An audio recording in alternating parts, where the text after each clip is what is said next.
सूर्यकवचं ध्यानम् उदयाचलमागत्य वेदरूपमनामयं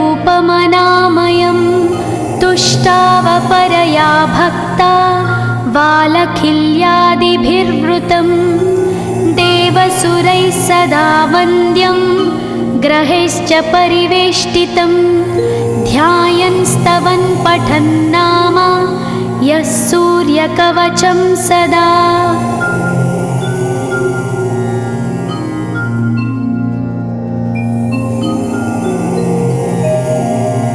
कवचं गृणिः पातु शिरोदेशं सूर्यः पालं च पातु मे आदित्यो लोचने पातु श्रुतिपातः प्रभाकरः घ्राणं पातु सदा भानो अर्कपातु तथा।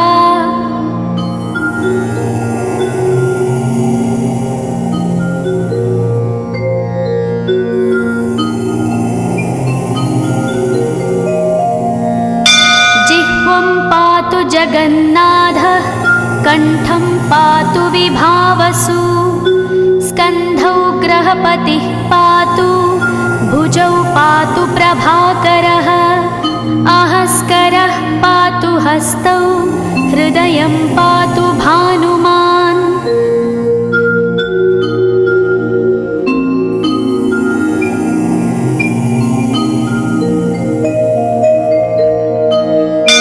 मध्यं च पातु सप्ताश्वो नाभिं पातु नभोमणिः द्वादशात्मा कटिं पातु सविता पातु सक्तिनी ऊरू पातु सुरश्रेष्ठो जानुनी पातु भास्करः जङ्घे पातु च मार्ताण्डो गुल्फौ पातु त्विषाम्पतिः।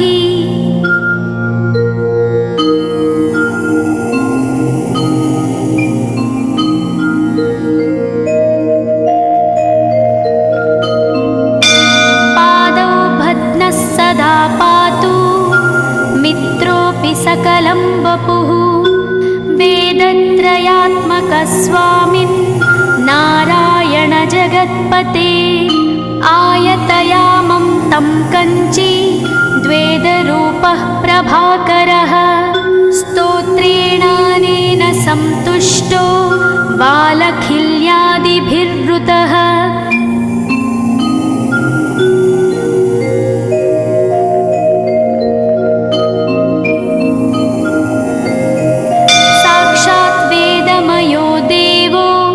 रथारूढः समागतः तं दृष्ट्या सहस्तोत्थाय दण्डवत् प्रणमन् भुवि कृताञ्जलिपुटो भूत्वा सूर्यस्याग्रे स्तुवत्तदा वेदमूर्तिः महाभागो ज्ञानदृष्टिर्विचार्य च ब्रह्मणा स्थापितं पूर्वं यथा यमाविवर्जितम्।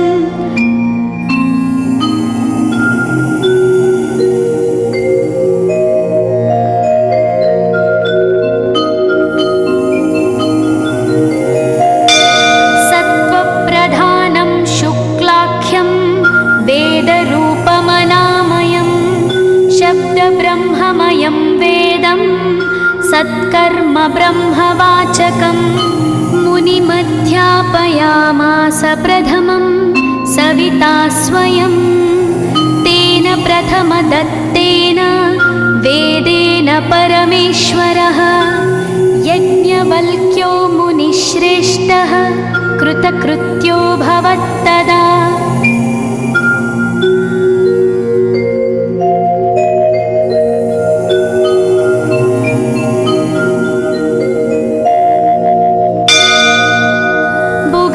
सकलान् वेदान् ज्ञातवान् सूर्यसन्निधौ इदं स्तोत्रं महापुण्यं पवित्रं पापनाशनं यः पठेच्छृणुयाद्वापि सर्वपापैः प्रमुच्यते वेदार्थज्ञानसम्पन्नः सूर्यलोकमवाप्नुयात्।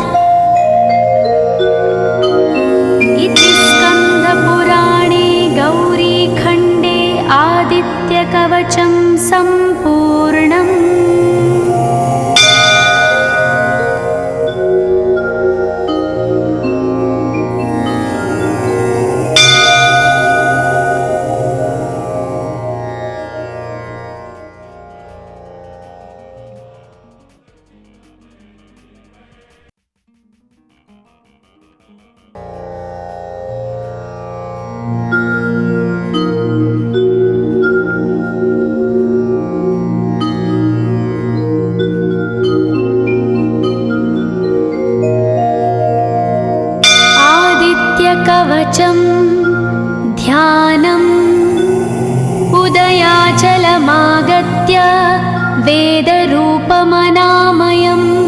तुष्टावपरया भक्ता वालखिल्यादिभिर्वृतं देवसुरैः सदा वन्द्यं ग्रहैश्च परिवेष्टितं ध्यायन् स्तवन् पठन् नाम यः सूर्यकवचं सदा।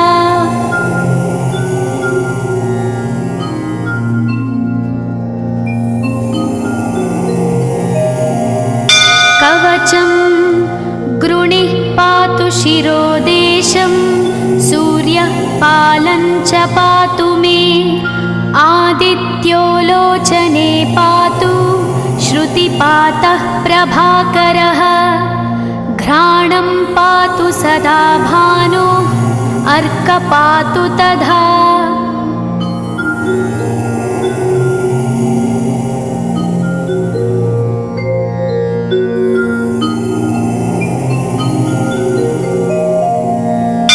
जिह्वं पातु जगन्नाथः कण्ठं पातु विभावसु स्कन्धौ ग्रहपतिः पातु भुजौ पातु प्रभाकरः अहस्करः पातु हस्तौ हृदयं पातु भानुमान्।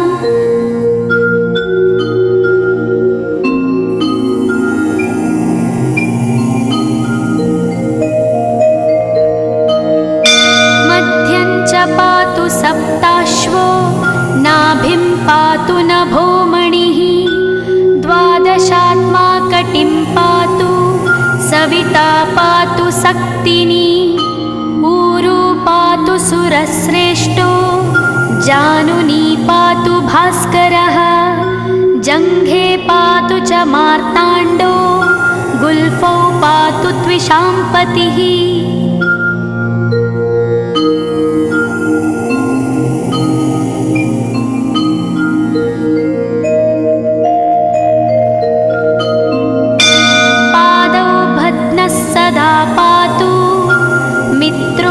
सकलं वपुः वेदत्रयात्मकस्वामिन् नारायण जगत्पते आयतयामं तं कञ्ची द्वेदरूपः प्रभाकरः स्तोत्रेणानेन सन्तुष्टो वालखिल्यादिभिर्वृतः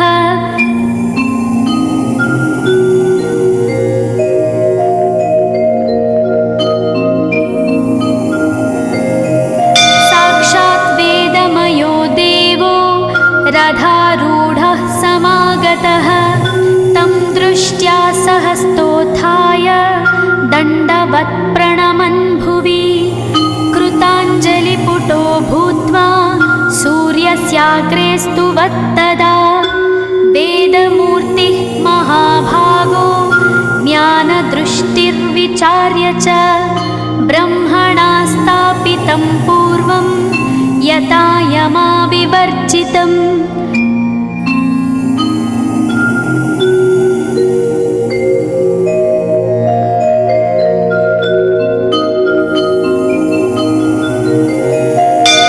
सत्त्वप्रधानं शुक्लाख्यं वेदरूपमनामयं शब्दब्रह्ममयं वेदं सत्कर्म ब्रह्मवाचकम् मुनिमध्यापयामास प्रथमं सविता स्वयं तेन प्रथमदत्तेन वेदेन परमेश्वरः यज्ञवल्क्यो मुनिश्रेष्ठः कृतकृत्यो भवत्तदा।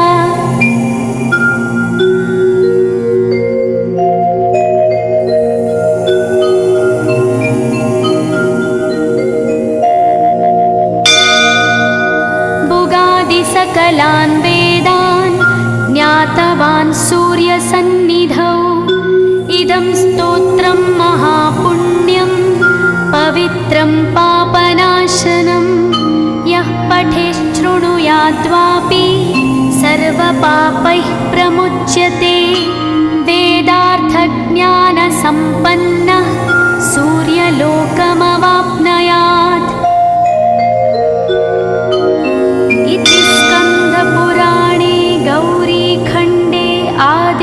कवचं सम्पूर्णम्।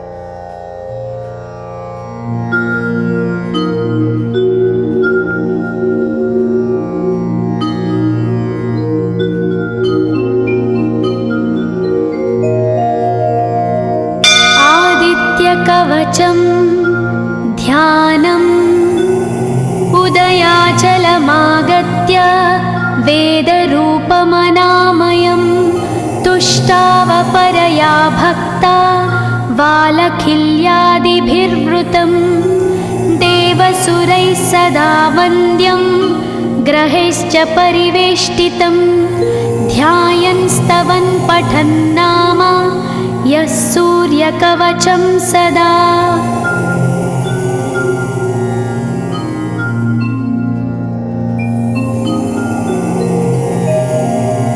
कवचं गृणिः पातु शिरोदेशं सूर्यः पालं च पातु मे आदित्यो लोचने पातु श्रुतिपातः प्रभाकरः घ्राणं पातु सदा भानो अर्क पातु तथा।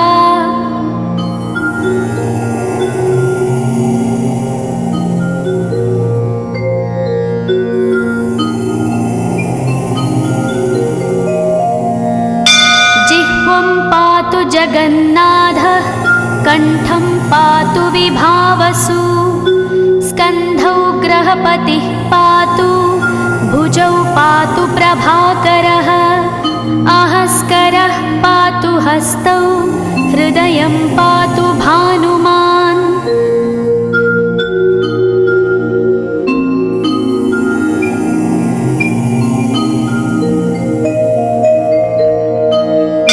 मध्यं च पातु सप्ताश्वो नाभिं पातु नभोमणिः द्वादशात्मा कटिं पातु सविता पातु सक्तिनी ऊरू पातु सुरश्रेष्ठो जानुनी पातु भास्करः जङ्घे पातु च मार्ताण्डो गुल्फौ पातु त्विषाम्पतिः।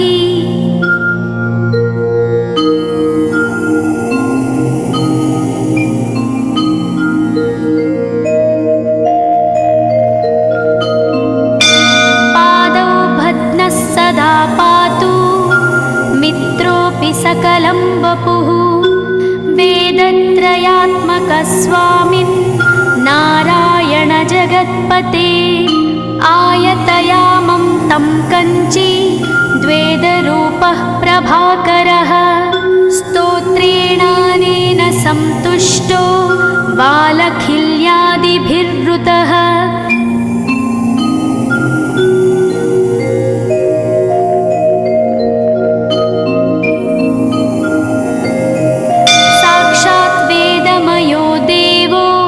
रथारूढः समागतः तं दृष्ट्या सहस्तोत्थाय दण्डवत् प्रणमन् भुवि कृताञ्जलिपुटो भूत्वा सूर्यस्याग्रे स्तुवत्तदा वेदमूर्तिः महाभागो ज्ञानदृष्टिर्विचार्य च ब्रह्मणा स्थापितं पूर्वं यथा यमाविवर्जितम्।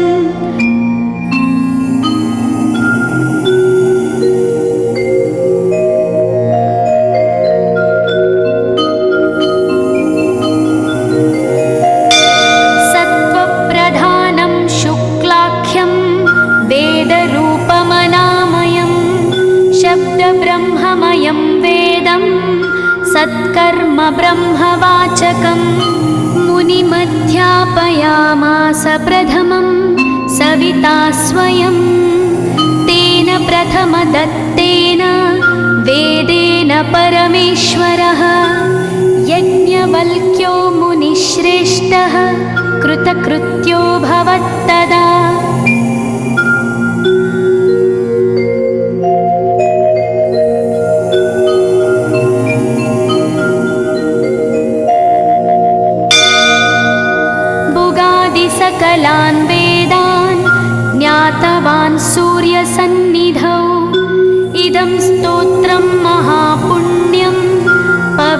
वेदं पापनाशनं यः पठेच्छृणुयाद्वापि सर्वपापैः प्रमुच्यते। वेदार्थज्ञानसम्पन्नः सूर्यलोकमवाप्नुयात्। इति स्कन्दपुराणे गौरीखण्डे आदित्यकवचं सम्पूर्णम्।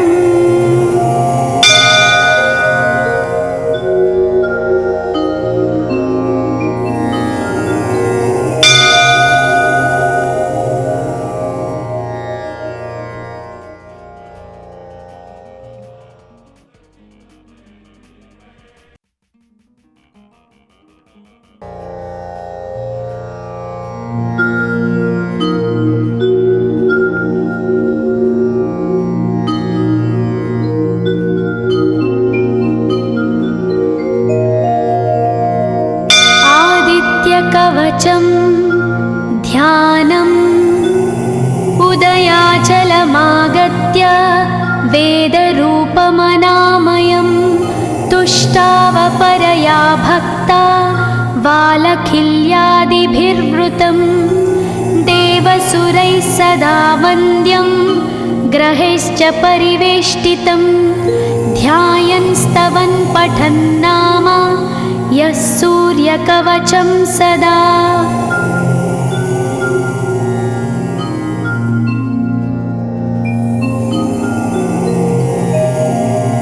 कवचं गृणिः पातु शिरोदेशं सूर्यः पालं च पातु मे। आदित्यो लोचने पातु श्रुतिपातः प्रभाकरः। घ्राणं पातु सदा भानो अर्क पातु तथा।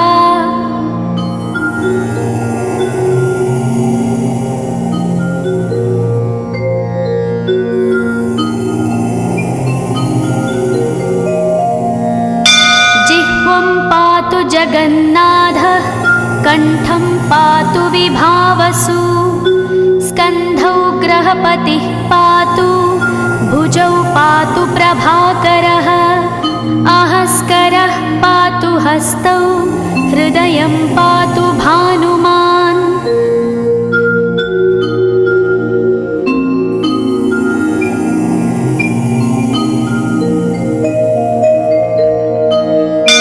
मध्यं च पातु सप्ताश्वो नाभिं पातु नभोमणिः। द्वादशात्मा कटिं पातु सविता पातु सक्तिनी। ऊरू पातु सुरश्रेष्ठो जानुनी पातु भास्करः। जङ्घे पातु च मार्ताण्डो गुल्फौ पातु त्विषाम्पतिः।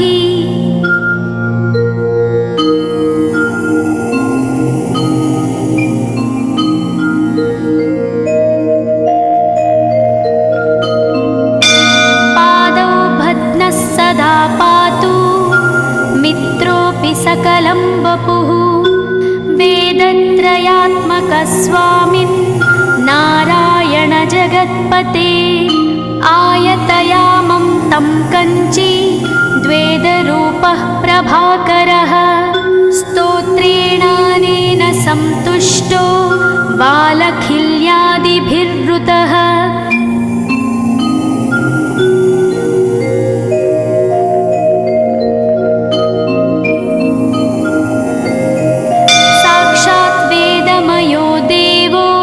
रथारूढः समागतः तं दृष्ट्या सहस्तोत्थाय दण्डवत् प्रणमन् भुवि। कृताञ्जलिपुटो भूत्वा सूर्यस्याग्रे स्तुवत्तदा।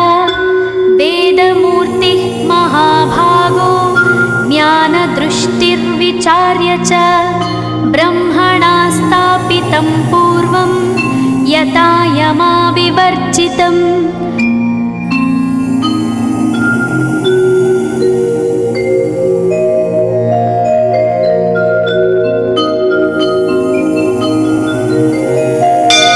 सत्त्वप्रधानं शुक्लाख्यं वेदरूपमनामयं शब्दब्रह्म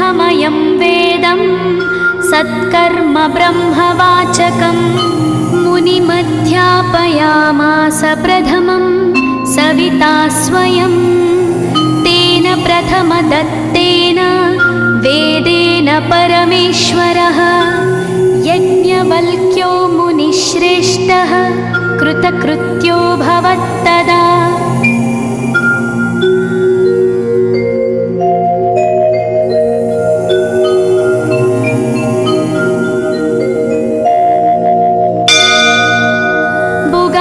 सकलान् वेदान् ज्ञातवान् सूर्यसन्निधौ इदं स्तोत्रं महापुण्यं पवित्रं पापनाशनं यः पठेच्छृणुयाद्वापि सर्वपापैः प्रमुच्यते वेदार्थज्ञानसम्पन्नः सूर्यलोकमवाप्नुयात्।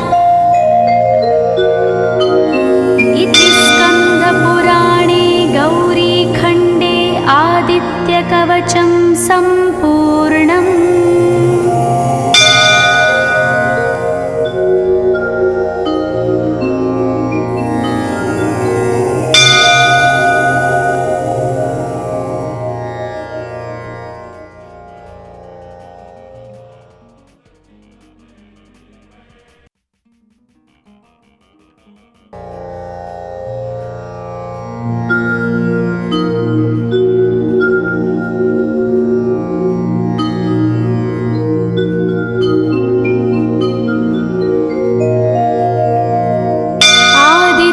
कवचं ध्यानम् उदयाचलमागत्य वेदरूपमनामयं तुष्टावपरया भक्ता वालखिल्यादिभिर्वृतं देवसुरैः सदा वन्द्यं ग्रहैश्च परिवेष्टितं ध्यायन् स्तवन् पठन् नाम यः सूर्यकवचं सदा।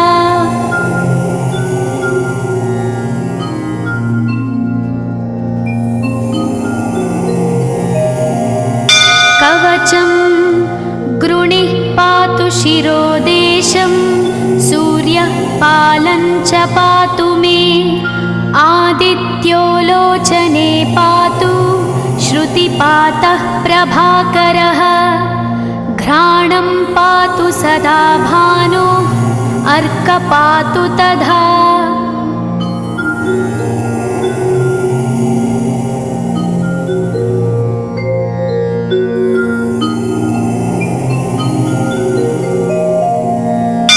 जिह्वं पातु जगन्नाथः कण्ठं पातु विभावसु स्कन्धौ ग्रहपतिः पातु भुजौ पातु प्रभाकरः आहस्करः पातु हस्तौ हृदयं पातु भानुमान्।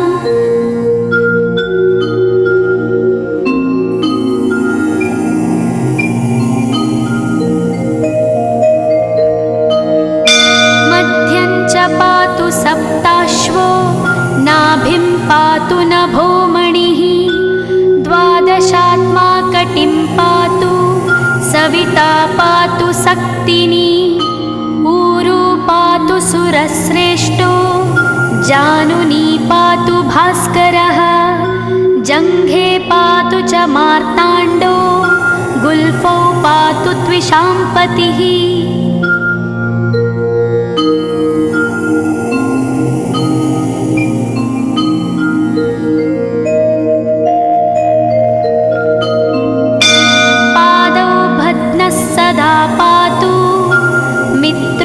सकलं वपुः वेदत्रयात्मकस्वामिन् नारायण जगत्पते आयतयामं तं कञ्ची द्वेदरूपः प्रभाकरः स्तोत्रेणानेन सन्तुष्टो वालखिल्यादिभिर्वृतः।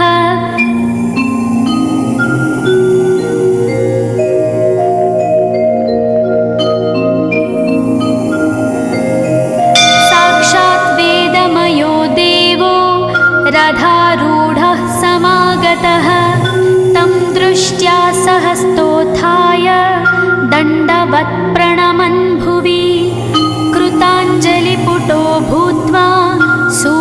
व्याघ्रेस्तु वत्तदा वेदमूर्तिः महाभागो ज्ञानदृष्टिर्विचार्य च ब्रह्मणा स्थापितं पूर्वं यथा यमाविवर्जितम्।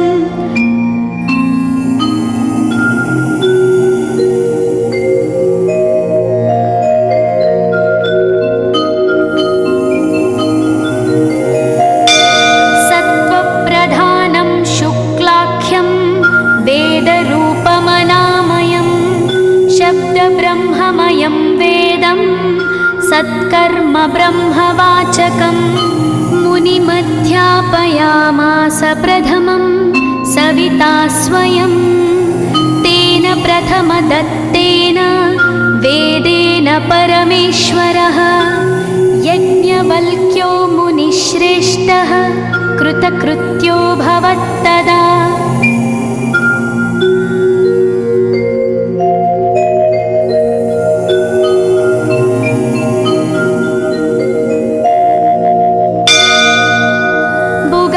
सकलान् वेदान् ज्ञातवान् सूर्यसन्निधौ इदं स्तोत्रं महापुण्यं पवित्रं पापनाशनं यः पठेच्छृणुयाद्वापि सर्वपापैः प्रमुच्यते वेदार्थज्ञानसम्पन्नः सूर्यलोकमवाप्नुयात्।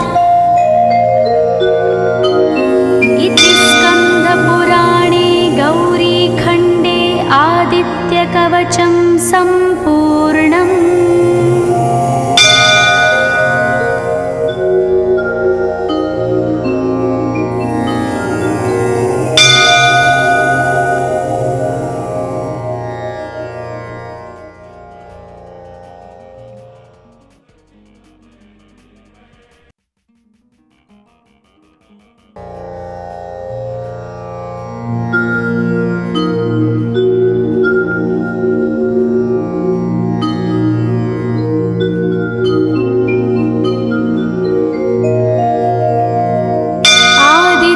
कवचं ध्यानम् उदयाचलमागत्य वेदरूपमनामयं तुष्टावपरया भक्ता वालखिल्यादिभिर्वृतं देवसुरैः सदा वन्द्यं ग्रहैश्च परिवेष्टितं ध्यायन् स्तवन् पठन् नाम यः सूर्यकवचं सदा।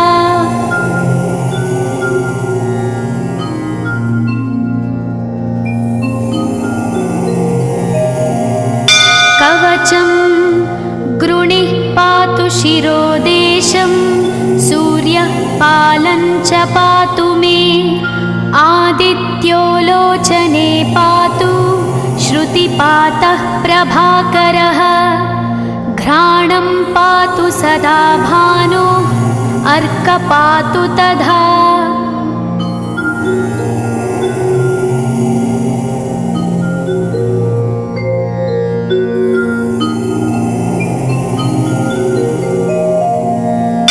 जिह्वं पातु जगन्नाथः कण्ठं पातु विभावसु स्कन्धौ ग्रहपतिः पातु भुजौ पातु प्रभाकरः आहस्करः पातु हस्तौ हृदयं पातु भानुमान्।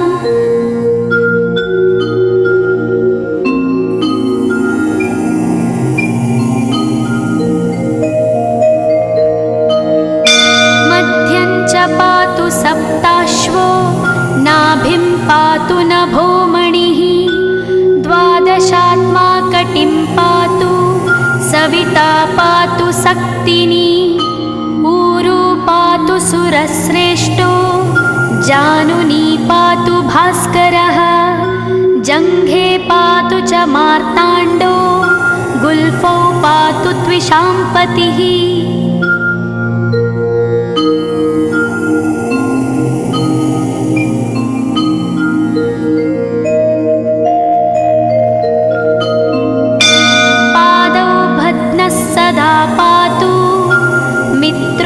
सकलं वपुः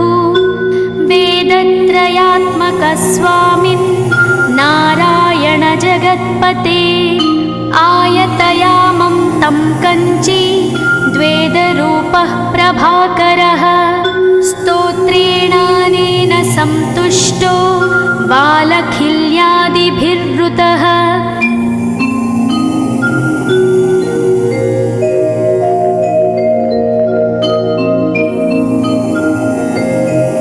साक्षात् वेदमयो देवो रथारूढः समागतः तं दृष्ट्या सहस्तोत्थाय दण्डवत् प्रणमन् भुवि कृताञ्जलिपुटो भूत्वा सूर्यस्याग्रे स्तुवत्तदा वेदमूर्तिः महाभागो ज्ञानदृष्टिर्विचार्य च ब्रह्मणा स्थापितं पूर्वं यथा यमाविवर्जितम्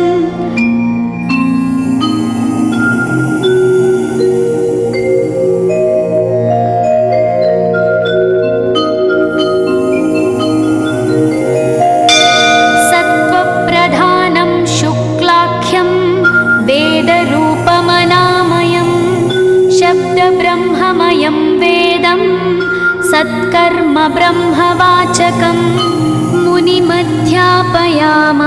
प्रथमं सविता स्वयं तेन प्रथमदत्तेन वेदेन परमेश्वरः यज्ञवल्क्यो मुनिश्रेष्ठः कृतकृत्यो भवत्तदा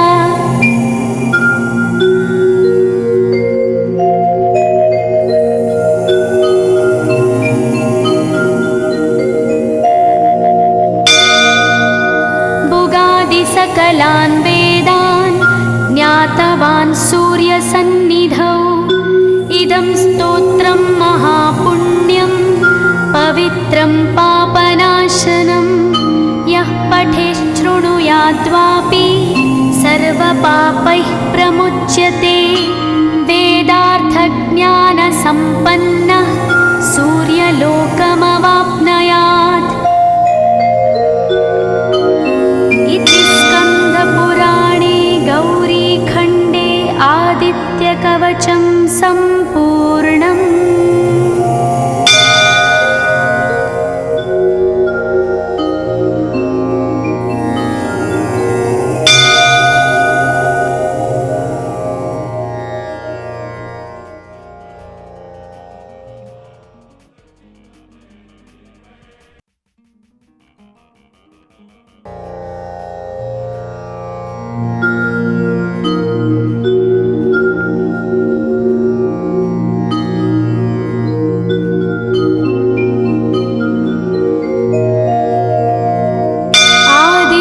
कवचं ध्यानम् उदयाचलमागत्य वेदरूपमनामयं तुष्टावपरया भक्ता बालखिल्यादिभिर्वृतं देवसुरैः सदा वन्द्यं ग्रहैश्च परिवेष्टितं ध्यायन् स्तवन् पठन् नाम यः सूर्यकवचं सदा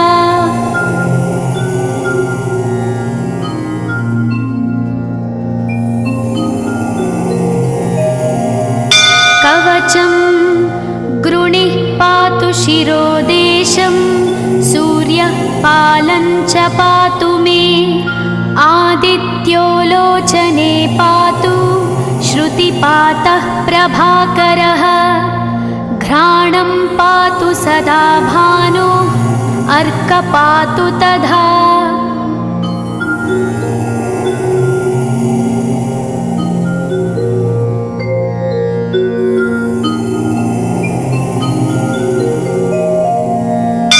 जिह्वं पातु जगन्नाथः कण्ठं पातु विभावसु स्कन्धौ ग्रहपतिः पातु भुजौ पातु प्रभाकरः आहस्करः पातु हस्तौ हृदयं पातु भानुमान्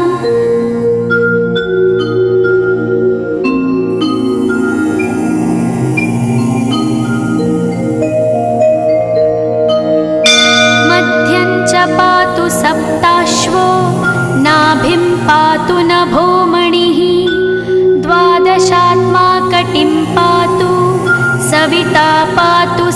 वर्तिनी ऊरू पातु सुरश्रेष्ठो जानुनी पातु भास्करः जङ्घे पातु च मार्ताण्डो गुल्फौ पातु त्विषाम्पतिः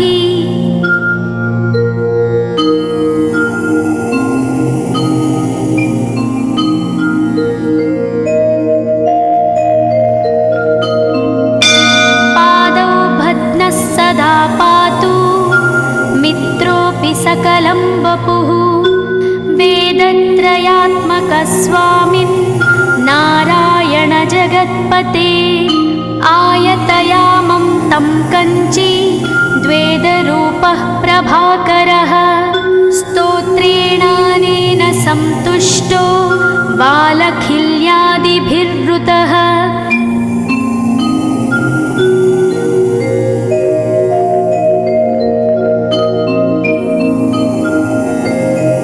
साक्षात् वेदमयो देवो रथारूढः समागतः तं दृष्ट्या सहस्तोत्थाय दण्डवत् प्रणमन् भुवि कृताञ्जलिपुटो भूत्वा सूर्यस्याग्रे स्तुवत्तदा वेदमूर्तिः महाभागो ज्ञानदृष्टिर्विचार्य च ब्रह्मणा स्थापितं पूर्वं यथा यमाविवर्जितम्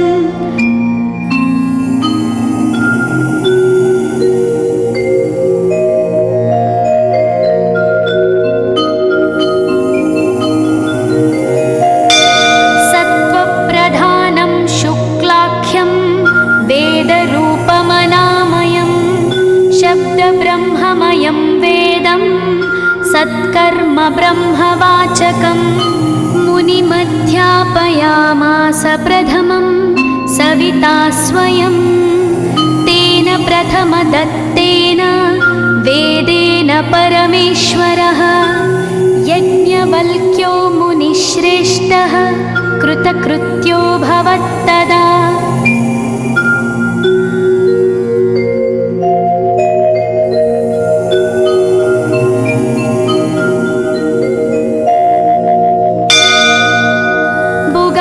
सकलान् वेदान् ज्ञातवान् सूर्यसन्निधौ इदं स्तोत्रं महापुण्यं पवित्रं पापनाशनं यः पठेच्छृणुयाद्वापि सर्वपापैः प्रमुच्यते वेदार्थज्ञानसम्पन्नः सूर्यलोकमवाप्नुयात्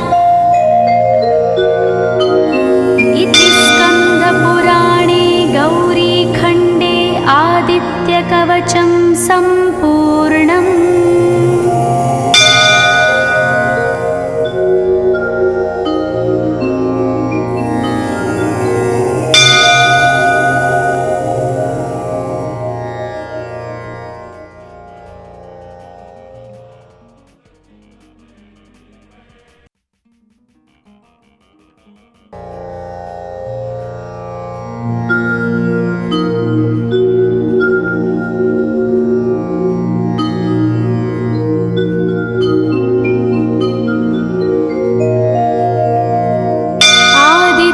कवचं ध्यानम् उदयाचलमागत्य वेदरूपमनामयं तुष्टावपरया भक्ता वालखिल्यादिभिर्वृतं देवसुरैः सदा वन्द्यं ग्रहैश्च परिवेष्टितं ध्यायन् स्तवन् पठन् नाम यः सूर्यकवचं सदा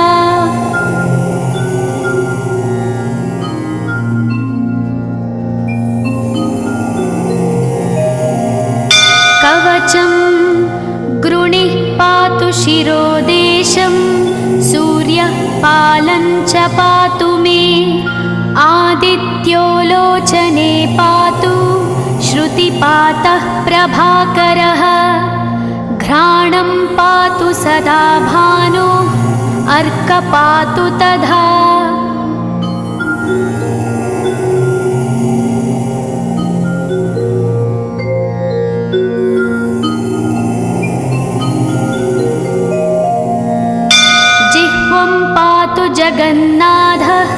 कण्ठं पातु विभावसु, स्कन्धौ ग्रहपतिः पातु, भुजौ पातु प्रभाकरः, अहस्करः पातु हस्तौ, हृदयं पातु भानुमान्।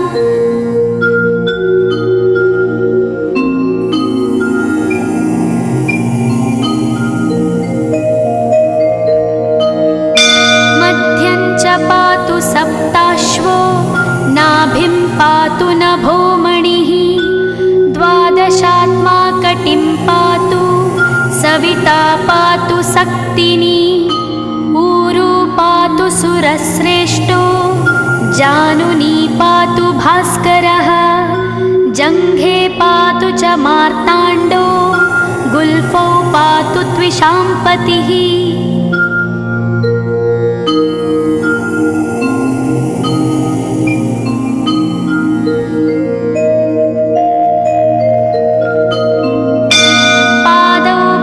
सदा पातु, मित्रोऽपि सकलं वपुः, वेदत्रयात्मकस्वामिन् नारायण जगत्पते, आयतयामं तं कञ्ची द्वेदरूपः प्रभाकरः, स्तोत्रेणानेन सन्तुष्टो वालखिल्यादिभिर्वृतः।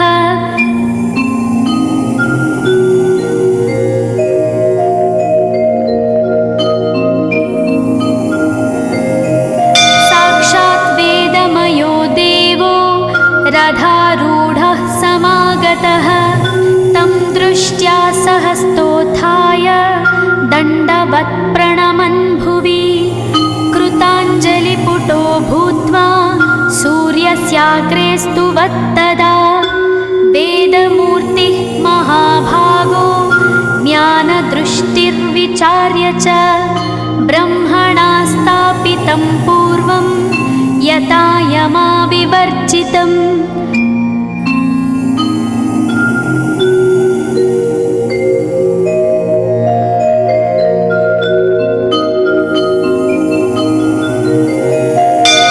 सत्त्वप्रधानं शुक्लाख्यं वेदरूपमनामयं, शब्दब्रह्ममयं वेदं सत्कर्म ब्रह्मवाचकम्, मुनिमध्यापयामास प्रथमं सविता स्वयं, तेन प्रथमदत्तेन वेदेन परमेश्वरः, यज्ञवल्क्यो मुनिश्रेष्ठः कृतकृत्यो भवत्तदा।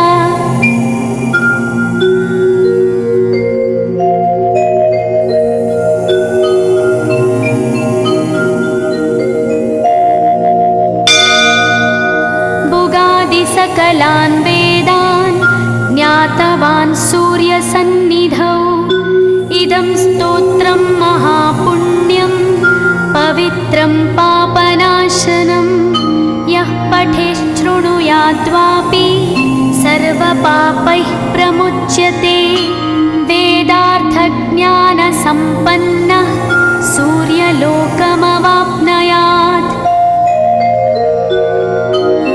इति स्कन्दपुराणे गौरीखण्डे आदित्यकवचं सम्पूर्णम्।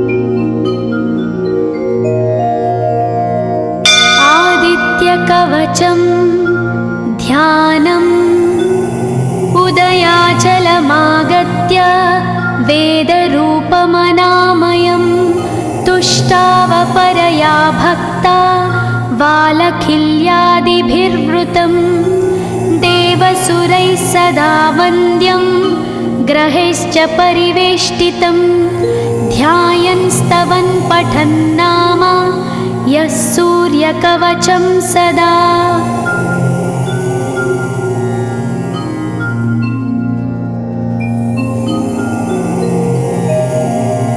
कवचं गृणिः पातु शिरोदेशं, सूर्यः पालं च पातु मे, आदित्यो लोचने पातु, श्रुतिपातः प्रभाकरः, घ्राणं पातु सदा भानो, अर्क पातु तथा।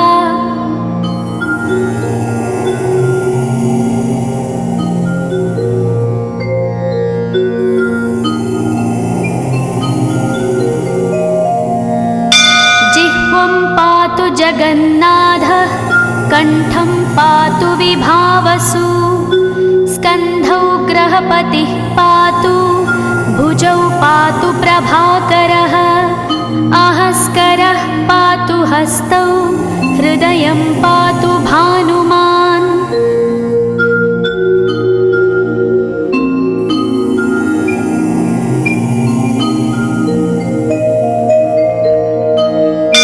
मध्यं च पातु सप्ताश्वो, नाभिं पातु नभोमणिः, द्वादशात्मा कटिं पातु, सविता पातु सक्तिनी, ऊरू पातु सुरश्रेष्ठो, जानुनी पातु भास्करः, जङ्घे पातु च मार्ताण्डो, गुल्फौ पातु त्विषाम्पतिः।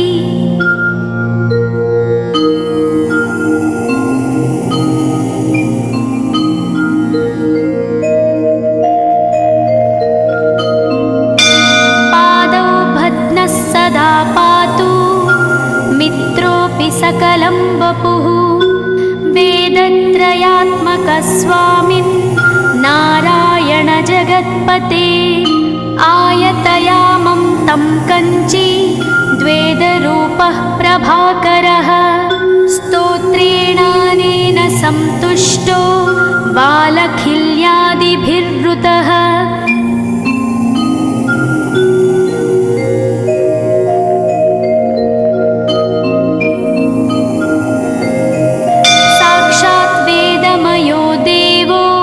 रथारूढः समागतः, तं दृष्ट्या सहस्तोत्थाय, दण्डवत् प्रणमन् भुवि, कृताञ्जलिपुटो भूत्वा, सूर्यस्याग्रे स्तुवत्तदा, वेदमूर्तिः महाभागो, ज्ञानदृष्टिर्विचार्य च, ब्रह्मणा स्थापितं पूर्वं, यथा यमाविवर्जितम्।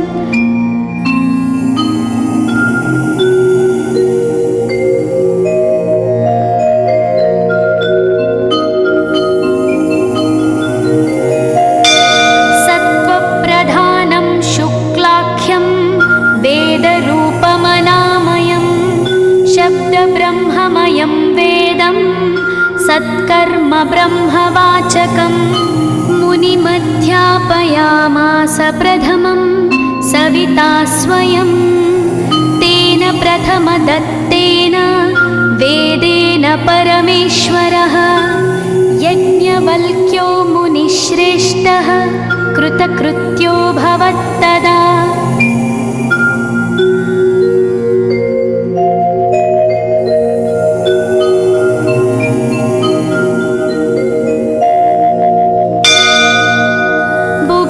सकलान् वेदान् ज्ञातवान् सूर्यसन्निधौ, इदं स्तोत्रं महापुण्यं, पवित्रं पापनाशनं, यः पठेच्छृणुयाद्वापि, सर्वपापैः प्रमुच्यते, वेदार्थज्ञानसम्पन्नः, सूर्यलोकमवाप्नुयात्।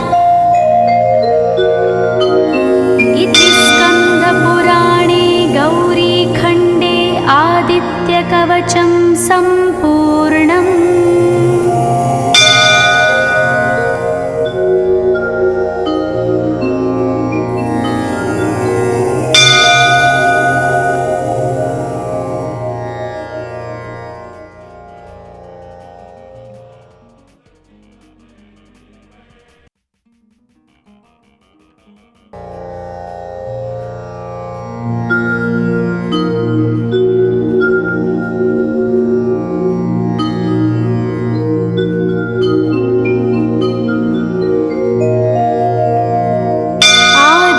सूर्यकवचं ध्यानम् उदयाचलमागत्य वेदरूपमनामयं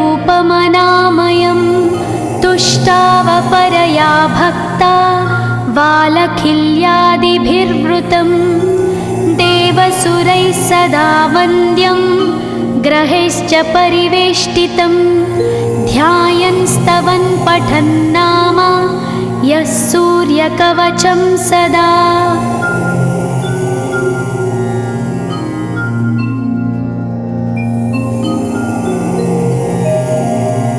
कवचं गृणिः पातु शिरोदेशं सूर्यः पालं च पातु मे आदित्यो लोचने पातु श्रुतिपातः प्रभाकरः घ्राणं पातु सदा भानो अर्कपातु तथा।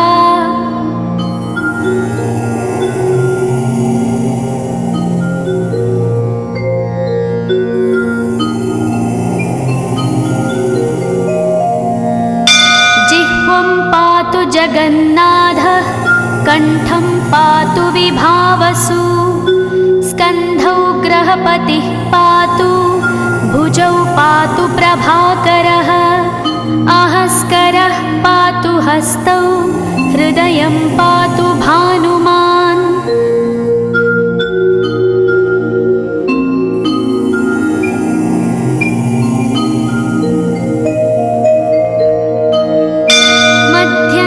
पातु सप्ताश्वो नाभिं पातु नभोमणिः द्वादशात्मा कटिं पातु सविता पातु सक्तिनी ऊरू पातु सुरश्रेष्ठो जानुनी पातु भास्करः जङ्घे पातु च मार्ताण्डो गुल्फौ पातु त्विषाम्पतिः।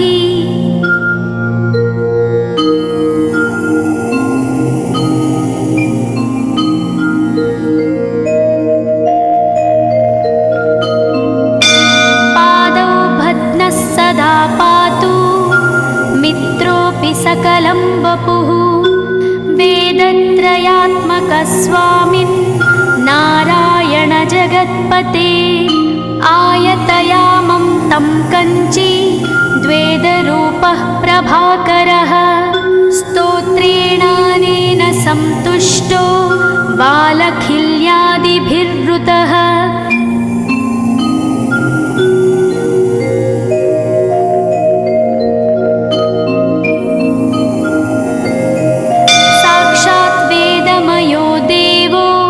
रथारूढः समागतः तं दृष्ट्या सहस्तोत्थाय दण्डवत् प्रणमन् भुवि कृताञ्जलिपुटो भूत्वा सूर्यस्याग्रे स्तुवत्तदा वेदमूर्तिः महाभागो ज्ञानदृष्टिर्विचार्य च ब्रह्मणा स्थापितं पूर्वं यथा यमाविवर्जितम्।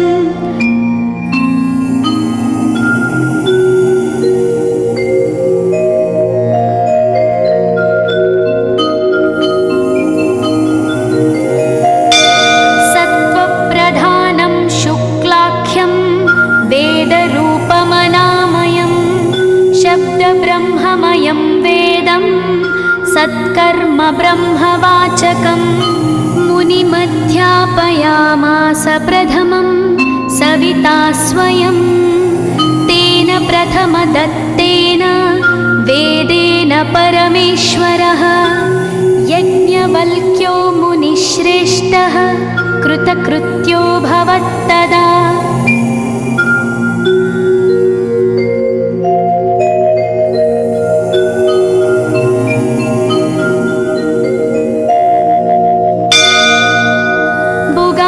सकलान् वेदान् ज्ञातवान् सूर्यसन्निधौ इदं स्तोत्रं महापुण्यं पवित्रं पापनाशनं यः पठेच्छृणुयाद्वापि सर्वपापैः प्रमुच्यते वेदार्थज्ञानसम्पन्नः सूर्यलोकमवाप्नोति।